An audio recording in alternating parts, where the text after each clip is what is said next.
வணக்கம். நான் இன்னைக்கு எந்த புக்க பத்தியும் உங்ககிட்ட பேச போறதில்ல. நான் பேச போறது உங்ககிட்ட தான் பேச போறேன். சரியா?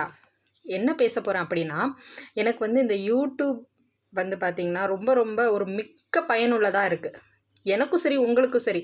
நம்ம காலையில எந்திரிச்சதுலேருந்து என்ன சமைக்கணும், என்ன இன்னைக்கு செய்யலாம், அதிலேருந்து நைட்டு தூங்க போறது வரைக்கும் எல்லாமே இந்த YouTubeல நம்ம சர்ச் பண்ணிக்கிறோம்.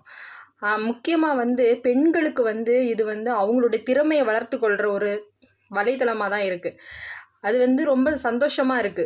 ஒரு காலகட்டத்தில நடிகர், நடிகைகள விட பார்த்து, இப்ப அவங்களெல்லாம் பார்க்கிறதே கிடையாது. எப்பவாச்சும் இந்த படம் நம்ம பார்க்கணும் அப்டின்னா, இது நல்லா இருக்கா? அப்பதான் பார்க்குறது. மத்தபடி ஃபுல்லா ரீல்ஸ் தான் பார்க்குறது ஃபோன்ல. அப்போ நம்மளே பார்த்துக்கிறது ரொம்ப சந்தோஷமாவும் இருக்கு. தெரியாத விஷயங்கள கத்துக்கிறது மூலமா நம்மளுடைய திறமைய வளர்த்துக் கொள்ளவும் முடியுது. இதுதான் நான் உங்களுக்கு சொல்றேன். இளம் தாய்மார்கள் இருப்பீங்க இல்லையா?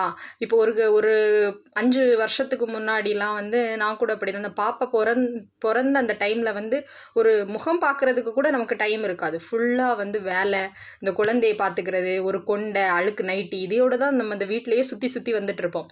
ஆனா அந்த குழந்தைங்க வளர்றதுக்கு அப்புறமா நமக்கு கொஞ்சம் டைம் கிடைக்கும். அந்த டைம்ல நம்ம என்ன பண்றோம்? நம்மள எப்படி கேர் பண்ணிக்கலாம்? அப்படின்னு சொல்லிட்டு நம்ம கேர் பண்ணிக்கிறோம் இல்லையா? இது முக்கியமா நீங்களும் சரி, உங்களுக்கு என்ன பிடிக்குதோ அத செய்யுங்க. ஃப்ரீயான டைம்ல நீங்க எத பத்தி யோசிக்காம, எவ்வளவு நீங்க இன்னைக்கு தண்ணி குடிச்சிருக்கீங்கன்னு பாருங்க. ஒரு பாட்டில் எடுத்து வச்சுக்கோங்க.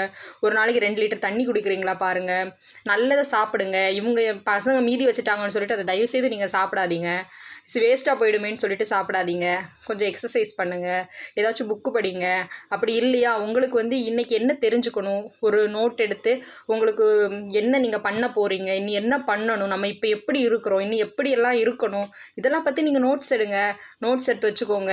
அதுக்கப்புறமா உங்க ஃப்ரெண்ட்ஸ் கிட்ட, பழைய ஸ்கூல் ஃப்ரெண்ட்ஸ் கிட்டலாம் ஃபோன் பண்ணி பேசுங்க. இதெல்லாம் உங்கள ரொம்ப ரொம்ப ஆக்டிவா வச்சுக்கும். நீங்க இப்ப ஆக்டிவா இருக்கிறது மூலமாவே உங்களுக்கு எப்படின்னா கொஞ்சம் நல்ல ஒரு ஹாப்பியா நீங்க ஃபீல் பண்ணுவீங்க. ஸோ எதுக்குமே கவலைப்படாதீங்க. இப்பதிலேருந்து நீங்க ஸ்டார்ட் பண்ணுங்க. இதுக்கு முன்னாடி நீங்க செய்யலைன்னா கூட பரவால்ல. உங்கள நீங்க ஹாப்பியா வச்சுக்கணும் அப்படின்னா, நீங்க உங்களையே ஆக்டிவா வச்சுக்கோங்க. அவ்வளோதான்.